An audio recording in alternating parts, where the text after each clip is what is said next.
The gravel crunched beneath the tires of my 10-year-old sedan as I pulled into the circular driveway of the Kensington Country Club. I felt the weight of 1,000 judging eyes before I even stepped out of the vehicle. To my left and right, the parking lot looked like a showroom for the world of the 1%. There were polished Ferraris that gleamed like wet ink under the golden streetlights, and heavy Mercedes SUVs that stood like silver fortresses. My car was a reliable piece of machinery that had carried me through law school and late nights at the Federal Building, but here it was an eyesore.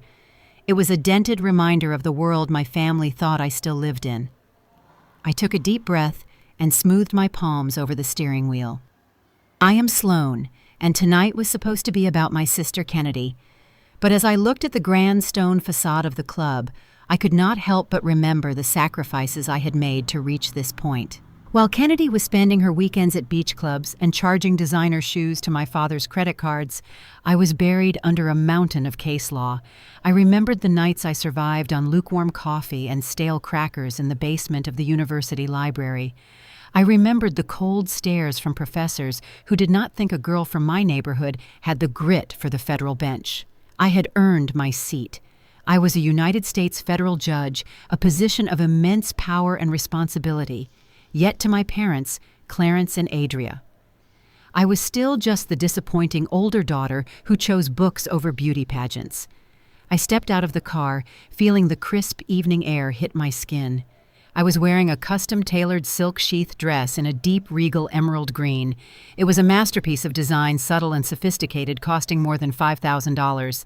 I knew the quality of the fabric and the precision of the stitching, but I also knew my family would never recognize true class if it did not have a giant logo plastered across the front.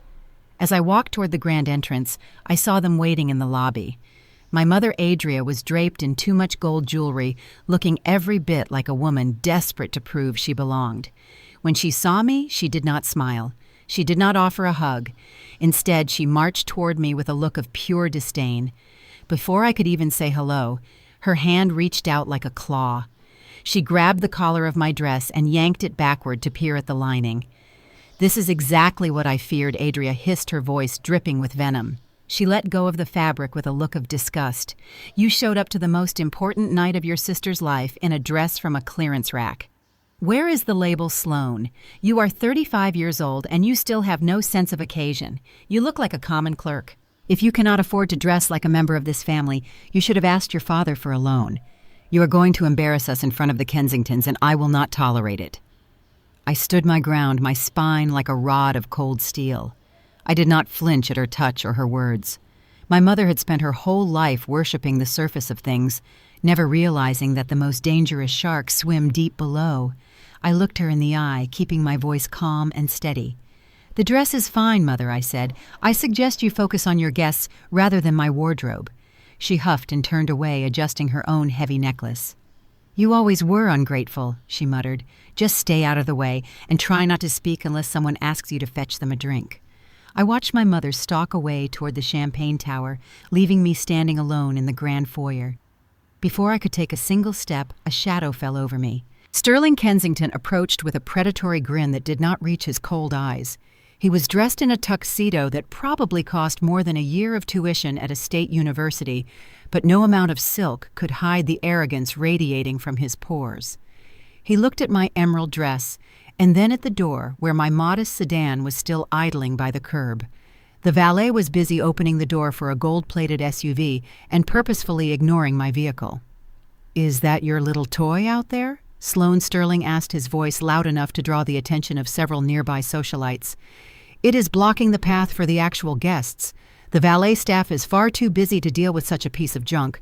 We cannot have a rusted bucket of bolts sitting at the front of the Kensington Club on a night like this. It is bad for the brand."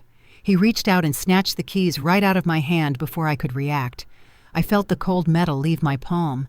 With a casual flick of his wrist, Sterling tossed my keychain toward the edge of the driveway. I watched in silence as it landed with a sickening splash in a deep puddle of muddy water near the flower beds. "Oops," Sterling said, though his face was a mask of pure malice. My hand slipped. "I suppose if you want that thing moved, you will have to go get it yourself and find a spot in the overflow lot by the service entrance." Valets are for people who contribute to the economy, not for girls who play house in government offices. Go on now, Sloane. Fetch. The surrounding guests let out a chorus of muffled giggles. I felt the heat of humiliation threaten to rise, but I pushed it down with the cold logic of a judge. I walked toward the puddle. As I reached down to retrieve the keys, the heavy vibration of my encrypted work phone signaled an incoming call in my clutch. I ignored the mud on my shoes and answered the line. It was a secure connection from the Department of Justice. Judge Sloane. The voice on the other end whispered with urgent authority. This is Agent Miller. We have the final signatures for Operation Blue Shield. The warrants for the Kensington Pharmaceutical Holdings are active as of 5 minutes ago. We are ready to move on your command. We have confirmed multiple counts of racketeering and systemic fraud. I felt a surge of icy satisfaction. Proceed as planned, I said, my voice low and dangerous. Execute the freeze on all domestic assets immediately. I will be available for emergency motions throughout the night. I ended the call and looked down at my mud-caked keys. I reached into my bag and pulled out a vintage silk handkerchief. It had belonged to my grandmother, a woman who had survived the Jim Crow era with her dignity intact. This cloth was a symbol of her patience and her quiet strength. I used it to carefully wipe the filth from the metal, my movements slow and deliberate. Sterling and my family thought they were winning a petty game of social status. They had no idea that the very ground they stood on was about to be pulled out from under them. I was not just a girl from the neighborhood anymore. I was the hand of the law, and the law was coming for the Kensingtons. The ballroom was a sea of shimmering crystal and ivory roses, a space designed to radiate power and exclusivity. In the center of the room sat a massive mahogany table draped in hand-woven lace where the Kensington and the Montgomery families were meant to unite. My parents, Clarence and Adria, were already seated next to Sterling and his father Harrison, laughing at jokes that were likely not funny and sipping champagne that cost more than a month of groceries. As I approached the main table, my father looked up, his face tightening with a mixture of annoyance and shame. He did not rise to greet me. Instead, he pointed a single finger toward the back of the room near the swinging double doors of the kitchen. Sloane, we had to make some last-minute adjustments to the seating chart, Clarence said, his voice cold and devoid of any fatherly warmth. There was not enough room at the head table for everyone, and since you are just here as a guest of the family, we thought it best you sit at table 14. It is more your speed. I turned to look at table 14. It was a small circular table tucked into a dark corner positioned right next to the service station where the waitstaff prepped the water carafes. There were no flowers there, no crystal, just a plain white cloth and 3 chairs occupied by the event photographers and a junior security guard. It was a deliberate strike to my dignity, a public declaration that I was not worthy of the family name or the company they kept. I did not argue. I walked to the back of the room and took my seat at the edge of the social world. From my vantage point at the fringe, I watched as Kennedy stood up to give a toast. She was glowing, draped in white silk that clung to her like a second skin. She raised her left hand, and the light from the chandeliers caught the massive diamond on her finger. It was a pear-shaped stone, at least 12 carats, surrounded by a halo of smaller blood-red rubies. The guests gasped in admiration. Kennedy caught my eye from across the room and smiled a sharp, triumphant expression. She walked over to my table, trailing a cloud of expensive perfume, and held her hand inches from my face. "Look at the fire in this stone," Sloane Kennedy whispered, her voice laced with honeyed poison. "Sterling had this flown in especially for me. It is a one-of-a-kind piece from a private collection in Europe. It represents a level of wealth and commitment that you will never understand. You spend your days looking at dusty files and listening to the problems of criminals. You will never feel the weight of something this beautiful on your hand. You will never be more than a spectator in a world that belongs to me." I looked at the ring, but I did not see beauty. I saw a federal case file. My mind instantly recalled the details of the investigation into Harrison Kensington. That specific diamond, with its unique ruby halo, had been flagged in an international seizure report 3 weeks ago. It was a stolen asset, part of a money laundering scheme involving conflict diamonds from a war zone. It was a piece of evidence, a blood diamond, that would eventually lead to the downfall of the man she was so proud to marry. "It is certainly a heavy stone, Kennedy," I said, my voice as calm as a frozen lake. But sometimes the things that weigh the most are the hardest to carry when the truth comes out. I hope you are prepared for the responsibility that comes with wearing something with such a complicated history. Kennedy rolled her eyes and let out a sharp, mocking laugh. "You are just jealous," she said, turning on her heel to walk back to her throne. "You always try to make everything so serious because you have nothing of your own. Stay in your corner, Sloane. The real adults have celebrating to do." I watched her go, my fingers tracing the edge of my wine glass. She thought she had just won a battle of status. She had no idea that she had just flaunted a felony in front of the one person in the room who had the power to lock the door on her gilded cage. The main course had just been cleared when I felt a heavy presence loom over my small corner table. Harrison Kensington stood there, a man whose skin looked like expensive parchment and whose eyes held the cold calculation of a predator. He did not ask to sit. He simply pulled out the empty chair next to me and sat down, crossing his legs with an air of absolute ownership over the room. He smelled of aged scotch and the kind of tobacco that only men with private jets could afford. He looked at me with a mixture of pity and annoyance, as if I were a smudge on a pristine window. "You have been very quiet tonight." Sloane Harrison began, his voice a low rumble that carried the weight of his billions. "I admire that in a woman of your standing. It shows you understand your place. Your parents have spent the entire evening telling me about your sister and her many accomplishments. They seem very proud of her union with my son. However, they are significantly less vocal about you. From what I gather, you work in the bowels of the court system, a paper pusher with a very modest salary and even more modest prospects." I did not blink. I did not turn my head to face him. I kept my eyes fixed on the condensation dripping down my water glass, my silence acting as a mirror to his arrogance. Harrison misinterpreted my lack of response as intimidation. He reached into the inner pocket of his bespoke jacket and pulled out a slim leather money clip. With practiced ease, he peeled off 10 crisp $100 bills and laid them on the table in front of me, one by one, until a stack of $1,000 sat between us. "This is a gesture of goodwill," Harrison said, leaning in closer. "I am a man who values a clean slate. When Kennedy marries Sterling, the Montgomery name will be linked to mine. I cannot have that link weakened by the presence of a struggling relative who lives in a world of crime and poverty. This money is for a bus ticket, a plane ride, or perhaps a down payment on a life in a different city. I want you to leave this town after the wedding. I want you to start over somewhere where your lack of ambition will not reflect poorly on your sister or my family. Consider it an early exit fee." I slowly turned my head and looked at him. I did not look at the money.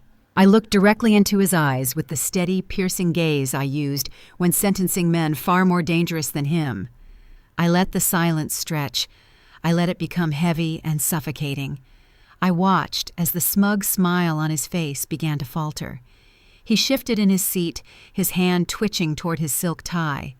The power in the room shifted.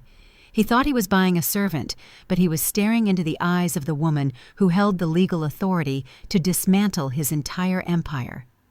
The silence lasted for nearly a full minute. I watched a bead of sweat form at his hairline. He was used to people stuttering or thanking him or even shouting. He was not prepared for the absolute authority of a woman who felt no need to justify her existence to him. His bravado began to crack and he looked away, first clearing his throat and trying to regain his composure. "Well, I assume you understand the terms," Harrison stammered, his voice losing its predatory edge. "Take the money and do the right thing for your family. There is no need for us to speak on this again." He stood up abruptly, nearly knocking over the chair, and retreated toward the safety of the head table. I looked down at the $1,000. To him, it was a bribe to make a nuisance disappear. To me, it was just more evidence of his corrupt soul. I did not touch the bills. I simply waited for the next act of this play to begin, knowing that every dollar he laid down was another nail in the coffin of the Kensington legacy. The music in the ballroom shifted to a soft melodic jazz, but the air around our table felt thick and suffocating. My father Clarence stood up from his seat next to the Kensingtons and walked toward my isolated corner. He did not have the fire of my mother or the arrogance of Harrison. Instead, he wore a mask of weary kindness, the same mask he used whenever he wanted something from me that money could not buy. He sat down and reached out to cover my hand with his skin warm and deceptive. "Sloane, honey, we need to talk about the future of this family." Clarence began, his voice dropping to a gentle paternal whisper.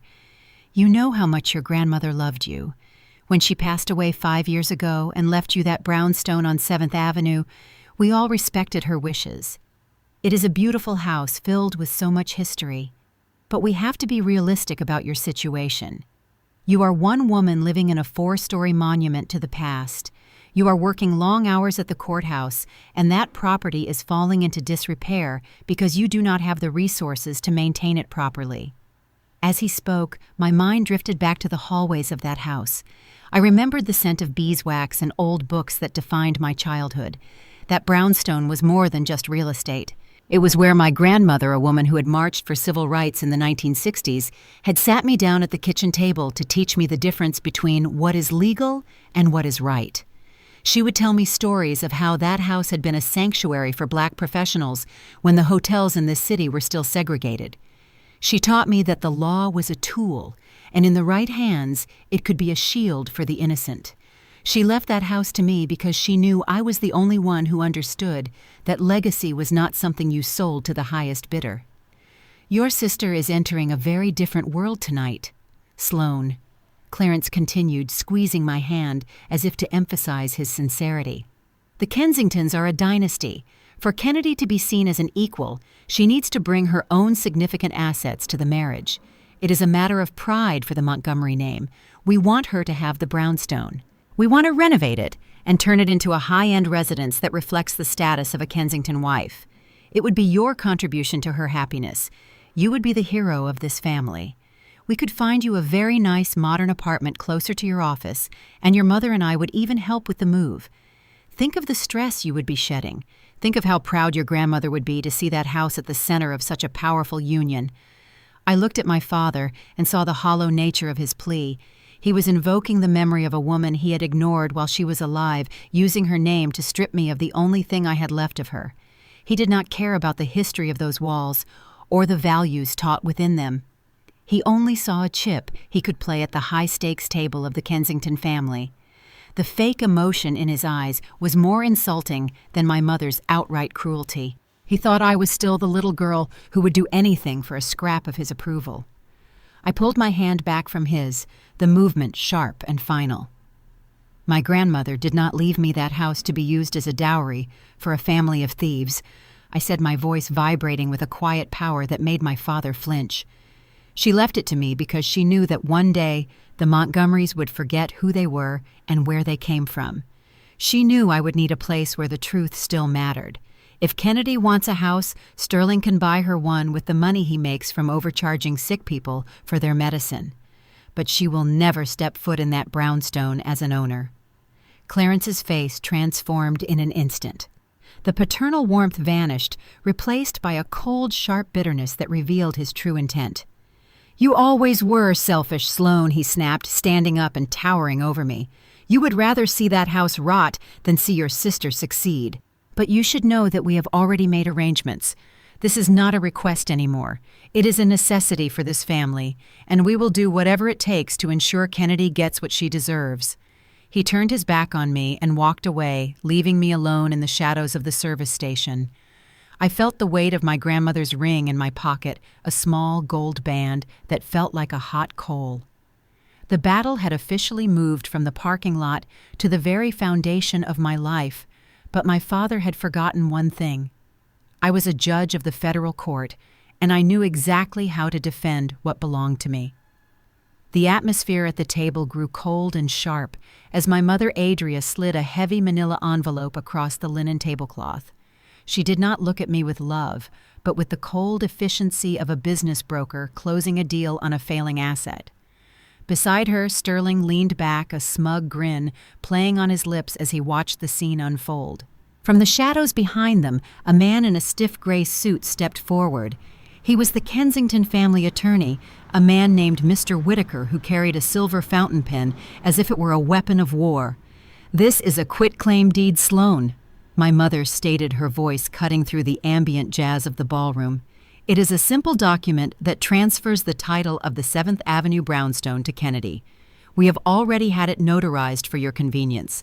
All that is missing is your signature. You need to understand that this is for your own good as much as it is for your sister. That house is a black hole for money. You are a lowly administrative clerk in the court system making a pittance that barely covers your groceries. How do you expect to pay the property taxes on a $4 million landmark? You cannot even afford a decent car or a designer wardrobe. Keeping that house is not just selfish, it is financially reckless. You are one bad month away from losing it to the city anyway, so you might as well give it to someone who can actually preserve its dignity." Sterling let out a short, mocking laugh. "It is called reality, Sloane," he added, crossing his arms. "A woman in your position has no business holding on to a trophy like that.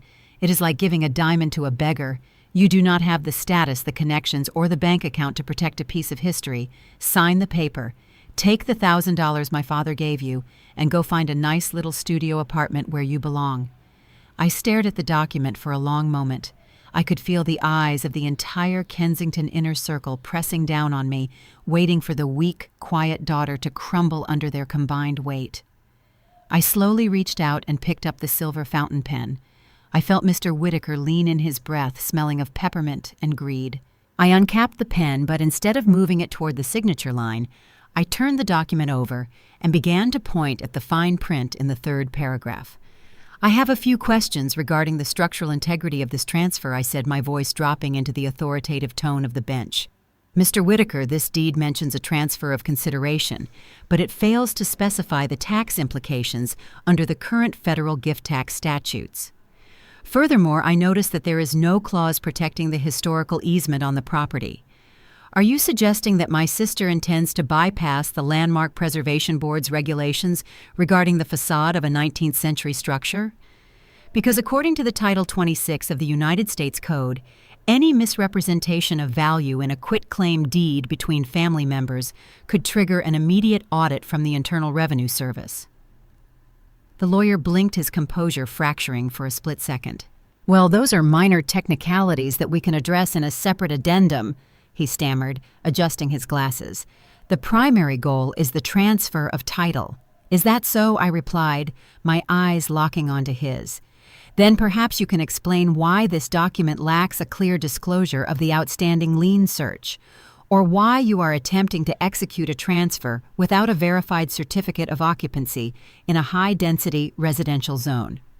As a legal professional, surely you are aware that such an oversight could be construed as a fraudulent conveyance intended to shield assets from potential federal litigation. Tell me, Mr. Whitaker, are you prepared to swear under penalty of perjury that this transfer is not a shell maneuver to offset the impending insolvency of the Kensington holdings?" The silence that followed was absolute. My mother looked confused, her mouth hanging open slightly. Sterling's grin vanished, replaced by a look of sudden, sharp suspicion. "Mr." Whitaker was actually sweating now, his hand trembling as he reached for the document. He realized in that moment that he was not talking to a simple clerk. He was being cross-examined by a master of the law. I capped the pen with a sharp click and pushed the envelope back toward the center of the table. "You should tell your clients to hire a better lawyer," I said, "because this document is not worth the ink it was printed with. And as for my ability to pay the taxes, I think you will find that my resources are far more extensive than you have been led to believe." The grand ballroom was at the absolute peak of its opulence, a swirling kaleidoscope of gold silk expensive laughter and the clinking of fine crystal. The orchestra had transitioned into a triumphant waltz, and for a moment it seemed as though the Kensington dynasty was untouchable. My sister Kennedy was standing near the center of the dance floor, her hand raised high so the light could dance off her blood diamond ring. My parents were beaming, their faces flushed with the intoxicating scent of proximity to billions. They looked as though they had already moved into the guest wing of the Kensington estate. But then the first vibration occurred. It started with Harrison Kensington. His phone, which had been resting on the table like a silent monolith of power, began to buzz with a frantic, unrelenting rhythm. He ignored the first two calls, offering a tight smile to a group of investors, but then his second phone in his breast pocket began to wail.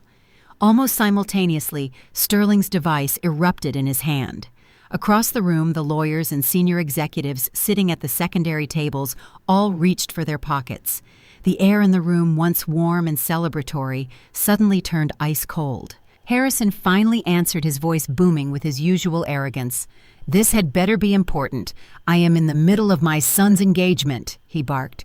But as the person on the other end spoke, I watched the color drain from his face. It did not fade slowly. It vanished, leaving him looking like a gray ghost of the man he had been a minute prior. His grip on his wineglass tightened until his knuckles turned a ghostly white. "What do you mean, frozen?" Harrison whispered, his voice cracking loud enough for those of us nearby to hear. "Every account. That is impossible. We have lines of credit in over 12 countries. Check again. Call the offshore managers in the Cayman Islands. Now." Sterling was having a similar meltdown just 5 feet away. He was staring at his screen, his thumbs flying across the glass. "They just locked my personal black card," he shouted to his father, his voice rising into a panicked shrill that cut through the music. "The corporate jet is being grounded at the private hangar. The news is hitting the wires, Dad. They are reporting a total federal freeze on all Kensington holdings."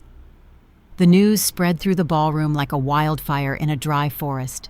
Guests began pulling out their own phones, their eyes widening as they scrolled through the headlines.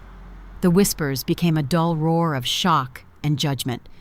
On the large monitors near the bar, which had been displaying a slideshow of Kennedy and Sterling, a news alert suddenly flashed. The words, "Federal investigation and assets frozen," appeared in bold red letters. My parents, Clarence and Adria, looked as though they had been struck by lightning. They rushed toward Sterling and Harrison, their eyes wide with a desperate, animalistic fear. They did not care about the legalities or the ethics. They only saw their golden ticket to the elite world burning into ash. "Harrison, what is happening?" My mother cried out, her voice trembling with hysteria. "There must be some mistake. This is just a temporary glitch, right? Kennedy and Sterling are supposed to sign the marriage contract tomorrow. We have already made the announcements." Harrison did not even look at her. He was staring into space, his empire crumbling in real time. My father turned to Sterling, grabbing the young man by his tuxedo sleeve. "Sterling, son, tell us this is not real. Our family has put everything into this union. We were counting on the merger of our interests. If the Kensington accounts are locked, what happens to the wedding? What happens to our standing?" Sterling shoved my father's hand away with a sneer of pure desperation. "Get away from me, Clarence," he spat, his face twisted in rage. "I have federal agents crawling up my back, and you are worried about a party. My father's entire board of directors is probably being subpoenaed as we speak." The chaos was total. Waitstaff stopped serving, sensing the sudden shift in the food chain. The wealthy guests began to edge toward the exits, not wanting to be photographed near a family that was currently being dismantled by the Department of Justice. My family stood in the center of the wreckage, their faces masks of pure horror. They had spent their entire lives chasing the shadow of wealth, and now that the light was being turned off, they realized they were standing in the dark with nothing. I sat calmly at my small table near the kitchen, sipping my water. I felt the steady vibration of my own phone again. A text message from my lead clerk appeared on the screen. It simply read, "All locks in place. Judge, the silence has begun." I looked at my mother, who was now weeping openly into her silk shawl, and my father, who looked as though he had aged 20 years in 20 seconds. The explosion they were hearing was the sound of justice, and for them, it was the loudest sound in the world. The hysteria in the room reached a fever pitch as Harrison Kensington collapsed into his gilded chair, his face the color of wet ash. My mother was wailing a sound like a wounded animal, while Kennedy stared at her frozen phone screen as if she could force the numbers back into existence with her mind. Amidst this sea of panic and broken pride, I remained the only still point in the room. I slowly pushed my chair back, the legs scraping against the marble floor, with a sound like a gavel striking a block. I stood up, smoothing the emerald silk of my dress, and for the first time that night, I did not look like the daughter who was hiding. I looked like the woman I had spent 15 years becoming. I walked toward the head table, my stride measured and heavy. The guests who had been whispering moments ago fell silent as I approached the center of the wreckage. My father Clarence looked up at me with eyes full of desperate hope, as if I might somehow have a secret stash of cash to save their sinking ship. "Sloane, thank God," my father stammered, reaching out a trembling hand toward me. "You work at the courthouse. You must know people. You have to tell them this is a mistake. Talk to your supervisors. Tell them the Kensingtons are a respectable family. Use whatever little influence you have to stop this before the press ruins everything." I did not take his hand. Instead, I reached into my small designer clutch and pulled out a leather case that I had kept hidden all evening. I flipped it open, revealing the heavy gold shield of the United States federal judiciary. I placed it on the table directly in front of Harrison Kensington, right next to the stack of $1,000 he had used to try and buy my disappearance. "I do not work for those people who signed those orders, Clarence," I said, my voice projecting to every corner of the silent ballroom. "I am the one who signed them." The silence that followed was so absolute that you could hear the flickering of the candles. Harrison's eyes bulged as he stared at the badge. My mother's sobbing stopped instantly, her mouth hanging open in a mask of pure shock. Kennedy looked from me to the badge and back again, her face twisting in a mixture of confusion and dawning horror. "I am Judge Sloane Montgomery of the United States District Court." I continued, my voice cold and sharp as a scalpel. "For the past 18 months, I have been presiding over a grand jury investigation into the Kensington Group. While you were busy mocking my career and calling me a lowly clerk, I was reviewing thousands of pages of evidence regarding your pharmaceutical price, gouging your money laundering schemes, and the conflict diamonds you bought to decorate my sister's hand." Sterling Kensington tried to stand up, his face red with a mixture of fear and fury. "You cannot do this!" he yelled, his voice cracking. "This is a conflict of interest. You are family. You are supposed to be one of us. Family is built on integrity, Sterling, not on felony charges and stolen legacies," I replied, staring him down until he slumped back into his seat. I recused myself from the final trial phase to ensure the integrity of the convictions, but as the presiding judge of the investigative phase, I am the one who authorized the Department of Justice to move. I personally signed the seizure warrants for every bank account, every piece of real estate, and every private aircraft bearing the Kensington name. Every dollar you used to build this facade of grandeur was taken from families who could not afford the medicine you overcharged them for. I turned to my parents, who were looking at me as if I were a stranger they had never met. I saw the realization hitting them like a physical blow. The daughter they had shamed, the child they had treated as a servant, was the very person who held the power of life and death over the world they had tried so hard to join. "You wanted a substantial asset for the family, Mother," I said, looking at the quitclaim deed that still sat on the table. "You wanted me to sign away the one thing that was pure and honest in this family to pay for a criminal empire. But the only thing being signed tonight is the warrant for the arrest of Harrison and Sterling Kensington. Federal agents are already at the front gate." Harrison looked up at me, his eyes dead and hollow. "Why?" he whispered. "Why did you not say something sooner?" "Because the law does not care about your dinner parties or your social standing," Harrison, I replied. "Justice is blind, but it has a very long memory. And tonight the Montgomery house is staying exactly where it is, while yours is being liquidated by the federal government." The sound of heavy boots echoed from the marble foyer as federal agents in dark jackets began to establish a perimeter around the ballroom. The once arrogant Harrison Kensington looked like a hollow shell staring at the handcuffs as if they were a foreign language he could not translate. But the most dramatic transformation occurred right in front of me. My mother Adria, who had spent the last 2 decades treating me like a stain on her social record, suddenly threw herself toward me. She did not just walk, she collapsed, her knees hitting the hard floor with a thud that made the nearby crystal glasses rattle. "Sloane, please," she wailed, her hands clutching at the hem of my emerald dress, the very dress she had called a clearance rack disaster only an hour ago. "We are your family. We are your flesh and blood. You cannot let them do this to us. Think of the Montgomery name. If the Kensingtons go down, we lose everything. We will be the laughingstock of the entire city. You have the power to fix this. You are a judge. Just one phone call, one signature from you, and this all goes away. Tell them it was a misunderstanding. Tell them we are good people." My father Clarence was not far behind. The man who had just tried to manipulate me into giving away my grandmother's legacy was now trembling, his face wet with tears of pure terror. He reached out his hands, shaking as he tried to grasp my arm, but I stepped back, letting him find only empty air. He followed his wife down to the floor, two parents groveling before the daughter they had spent a lifetime diminishing. "We were only doing what we thought was best for your sister." Clarence sobbed, his voice a pathetic rasp. "We never meant to hurt you, Sloane.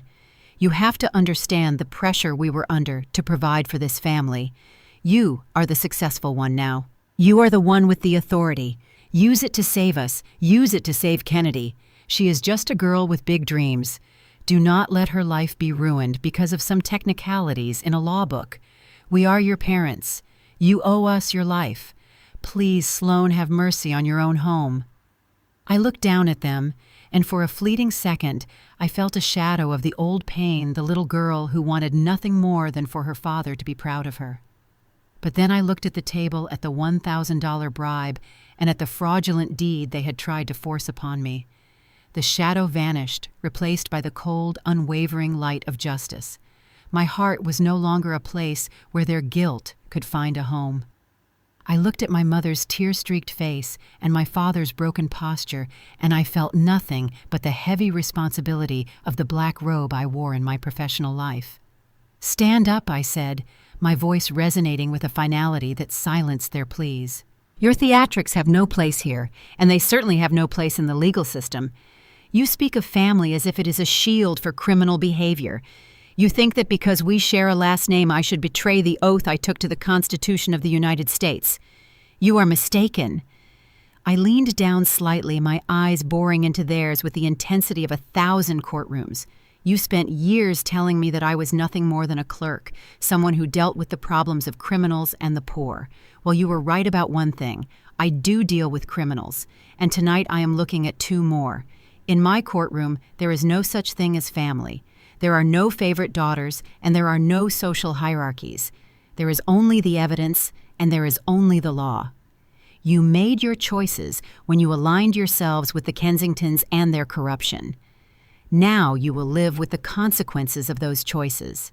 I turned away from their reaching hands, nodding to the lead agent who was waiting for my signal. I walked past my sister, who was frozen in a trance of shock, and I did not look back. Their screams for help followed me like a bitter wind, but I was already gone. I walked through the grand foyer of the Kensington Country Club for the very last time. Behind me, the world of gold leaf and champagne was dissolving into a scene of cold, clinical justice.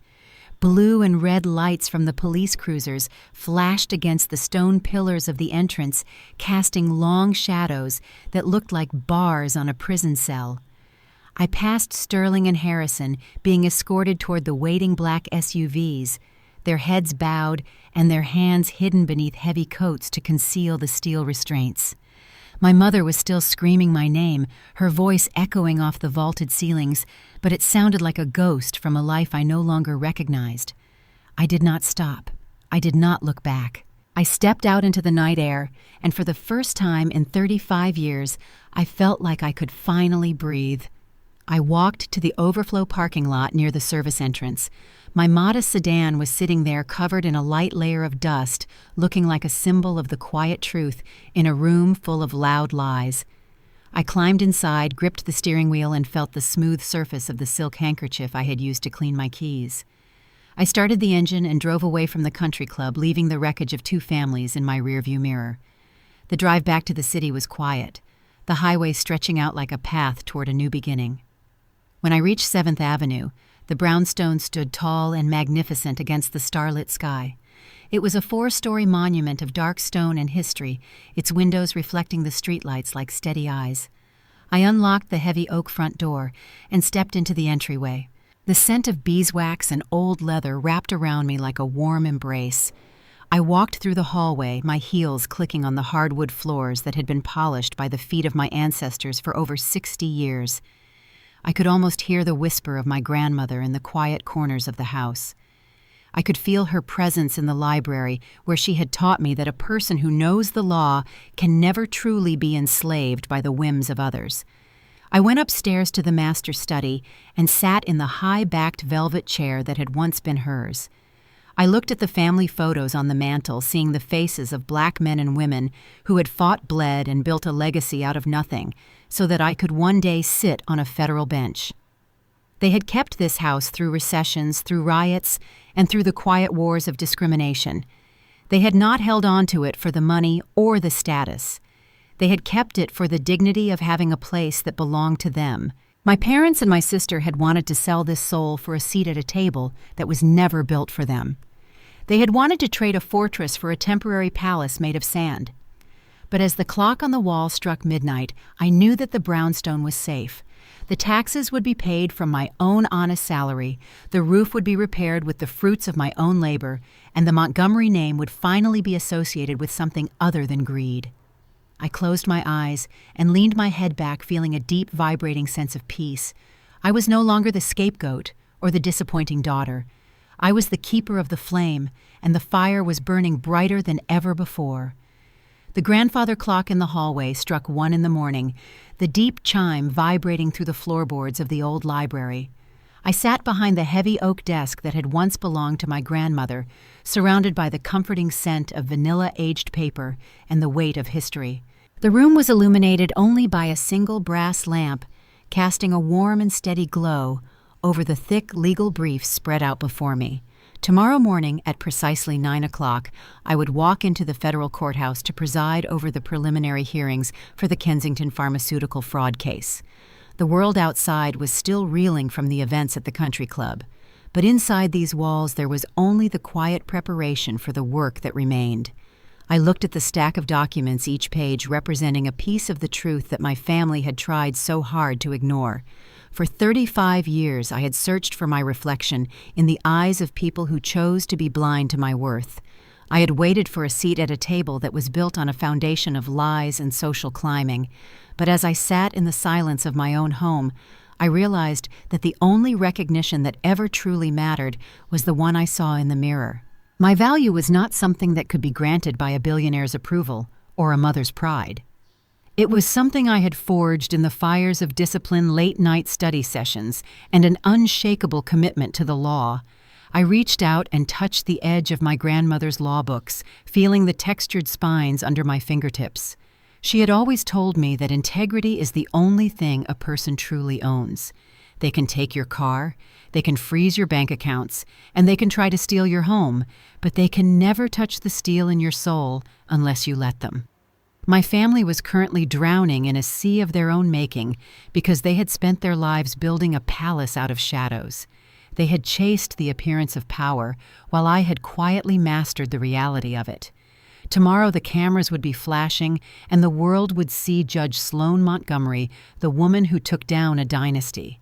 They would talk about my brilliance and my ruthlessness.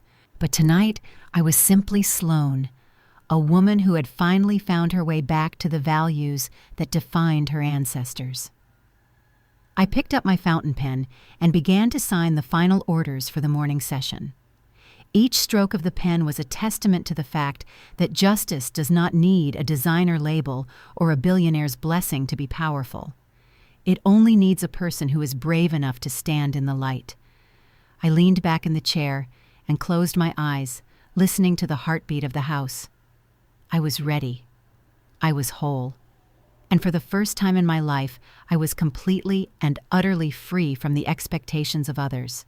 The legacy of this brownstone was safe, and the legacy of my own name was just beginning.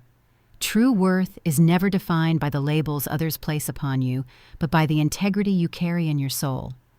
This story reminds us that while people may overlook your quiet, hard work, destiny is busy preparing a seat for you that no one can take away. Never trade your inheritance, whether it be property or principles, for temporary acceptance. When you stand tall in your truth, the very people who tried to bury you will eventually have to look up to see how far you've risen. Trust in the power of patience and the inevitable arrival of justice.